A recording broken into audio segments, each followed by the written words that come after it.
Hey, it's Aaron. Today I'm with a 2022 Polaris Slingshot. If you've been a fan of my channel for a year or two, you will have seen a couple of these. This is the third year in a row I've had one. This year I have the manual transmission instead of the automatic, but otherwise it is the same as it was last year in terms of the engine and everything else. Let's check it out. This review is brought to you by charcoal toothpaste. So the Slingshot, of course, is a two-seat, three-wheeled auto cycle. Federally, that's a classification of vehicle that is half motorcycle, half automobile. It is considered a car in most U.S. states. So you don't have to have a motorcycle endorsement to drive it. You sit in the seat, you turn a steering wheel, drive it pretty much just like a car. The difference is it is very low, very wide, and only has one wheel for propulsion in the back. I'll show you that in a minute. First, I want to talk about what's under here. Under the hood is Polaris's own engine.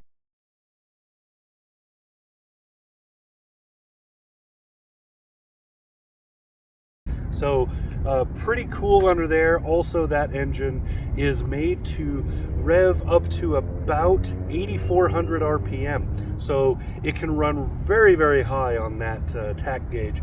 And most of the time, it's happiest when you're somewhere in the 2,000 and above RPM. So you have to keep that in mind for shifting. The engine is also, there is not a whole lot of dampening to hold the sound back for you like there would be in a car. So sports car enthusiasts will have to get used to hearing more engine before you shift. It takes a minute to kind of adjust to that. Most of us are used to the engine gets to a certain point and you move the gear. In this, you have to let it get a little higher than that. I've been pretty consistently, for fuel economy, I've been pretty consistently shifting right around the 2,500 to 2,800 mark, going between the gears. And then for reference, for anybody who wants to know, in top gear, which is fifth gear in this, in top gear at 65 miles an hour, you will be pulling somewhere in the neighborhood of 25 to 2,600 RPM. At 75 miles an hour, you'll be just at about 3,000 even. That should give you an idea how broad you can run this, how far you can run this. You can go down to fourth gear and still be under 4,000 at 75. So for those wondering, for say track purposes or performance driving, you have a wide RPM range to play with in each gear. You can run it very, very hard and very high.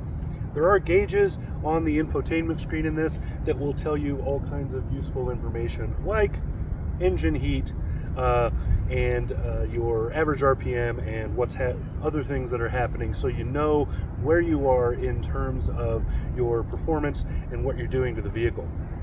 So braking happens up front on these calipers. So there are, I don't know what the size is, but just looking at them, they're probably a two-piston caliper, one on each side. And then you have a e-brake, so your emergency brake is running on the rear wheel. So when you park and you pull that brake, it's setting back there. It does not lean when you turn. It's very stiff. It feels like driving if you've driven like a Manx back in the day, or you've driven any of the serious performance cars with lots of stiff ride to keep the wheels down. That's what this feels like.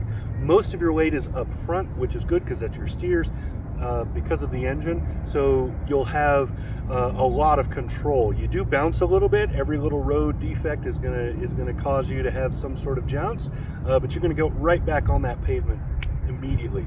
It does not drift and fly at all. In fact, it doesn't drift at all. I tried a few times to make it happen. It will not do that. You can slide the rear wheel all day. Every corner you take, you can slide that rear wheel all you want, but you cannot really like drift consistently in this. It's just a matter of dynamics, the way it's designed. So let's look at the back of it. I'll talk about that drive tire and a few details going there, and then we'll look at the inside. I moved the camera pretty low down so I can show you what's going on back here. And we're on the right-hand side of the vehicle, the passenger side. because this is where all of the action is. On that side, it's a beautiful wheel, and that's it. There's you can't really see anything else. On this side, you can see the shock absorber here. You can see it's belt driven, so you can see the gear for the belt drive to go on it. You can also see the belt runs all the way through to the drive shaft off of the transmission back there, and then you can see, maybe from there, you can see part of the braking back here. It is a rotor and caliper, but the rotor has the extra add-on of this physical brake to physically clamp it. This runs up to that manual e-brake up there. So very nice, very cool setup. There is a little tiny bit of belt slip, but you really have to be looking for it to feel it. You won't feel it most of the time, but you will every time you shift a gear. You'll feel that slight hesitation, that slight tiny millimeter of belt movement that you're going to have anytime you have any kind of belt or chain drive. And I'm getting my crap all over my hands doing that, but you'll feel it a little bit. But you, like I said, you really have to be looking for it. You're not going to just feel it every time. You have to kind of be looking for it. Having driven both the original automatic transmission, so with no paddle shifting, the transmission automatic last year I drove had paddle shifting. This year with the manual transmission, my biggest worry with the manual was that I was not going to want to let go of the wheel to move it, because you just, this is an adrenaline drive, to drive this vehicle, and letting go makes you feel unsafe. But very honestly, I have not felt that. I have occasionally, like in traffic, when I'm trying to go up to like 4th or 5th gear and I'm at a higher speed, I've felt a little squirrely about it. But honestly, that was mostly me looking at traffic around me, not the vehicle's fault. And for my money, I think the manual transmission is definitely the way to go. It's awesome.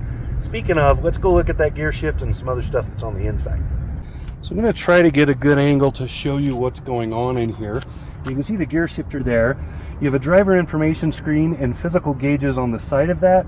I'll show you pictures of the interior as I talk about what's going on. On the steering wheel, you have controls, radio, and so on is on the left, and cruise control is on the right, as well as driver information. And then there's the red Polaris button. In this, that is supposed to boost your dynamics.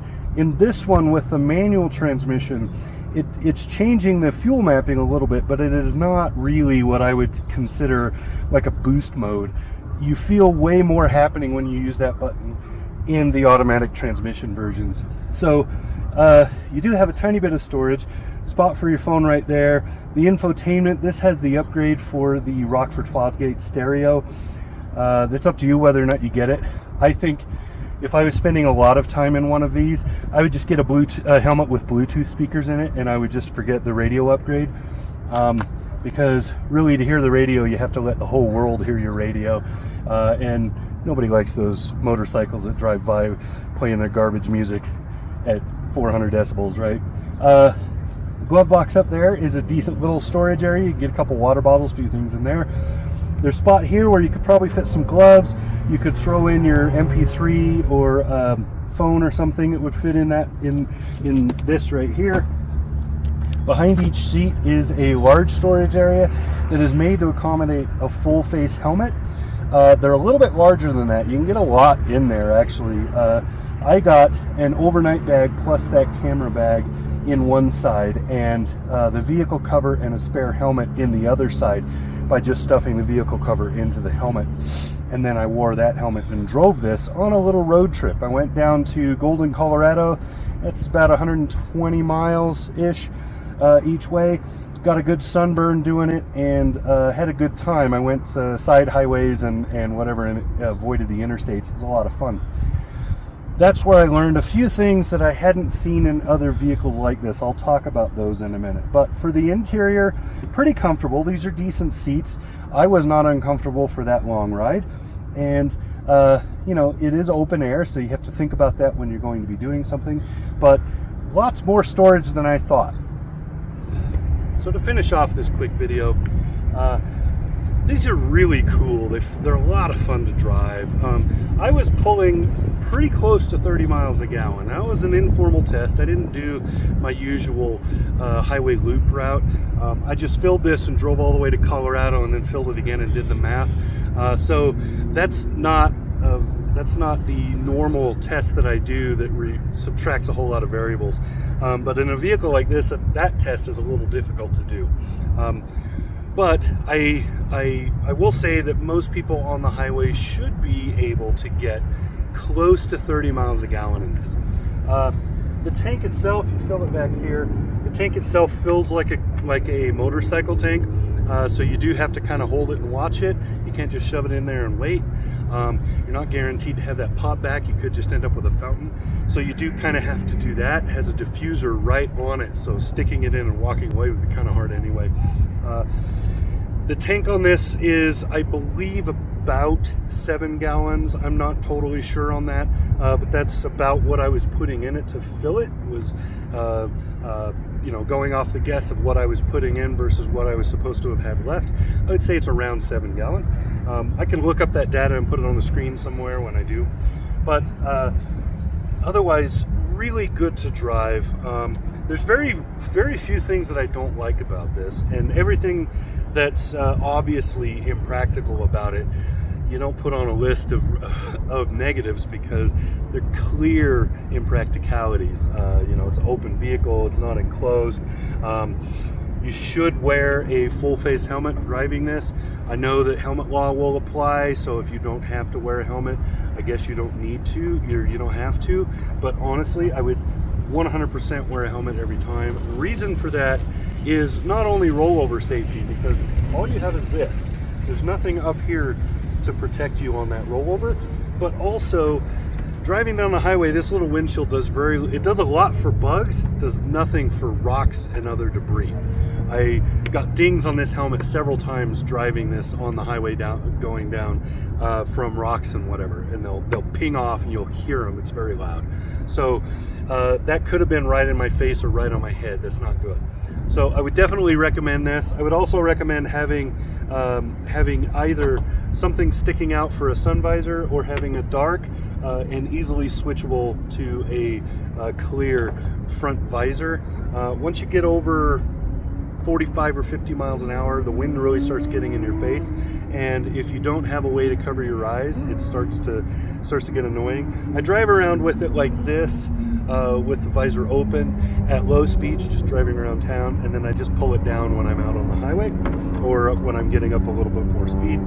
And when the sun goes down, like it's getting close now, we've got about an hour and a half of sunlight left, and when that sun starts going down and gets behind clouds and stuff like it is now, this dark visor gets hard to see through, so I swap it out. It's really quick. I swap it out for a clear one. But otherwise, great vehicle. The controls are very obvious. The headlights are always on, so you don't need to fiddle around with them. You do have brights, so if you pull the thing, you do brighten those lights. But otherwise, they are on all the time. There's no reason to fiddle with them. Then you have your gauge cluster, which shows you all the stuff you really need to know while you're driving. The gear shifting is very easy.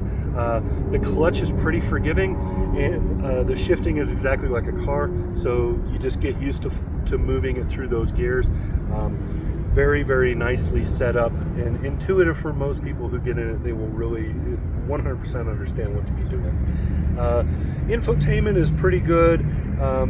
The Bluetooth sync and stuff is nice. I used that so that I could nav. So I was going down. I just had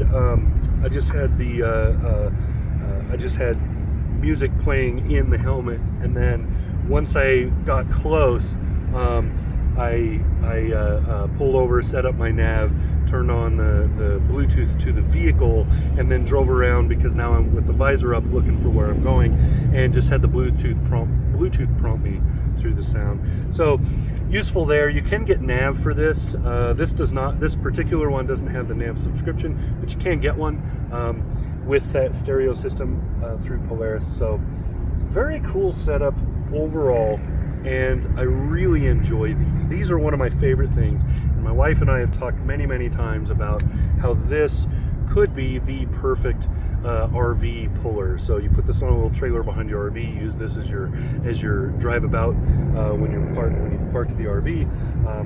But we've talked about it. I love driving this thing. It is so much fun. She has such a good time sitting in this, sitting in one of these with her, with her helmet and cruising with me. And these are such a great thing that it's just a lot of fun and easy for people to understand. So if you don't know how to drive a manual, there is an automatic transmission option that has paddle shifting, so you can still control the gears.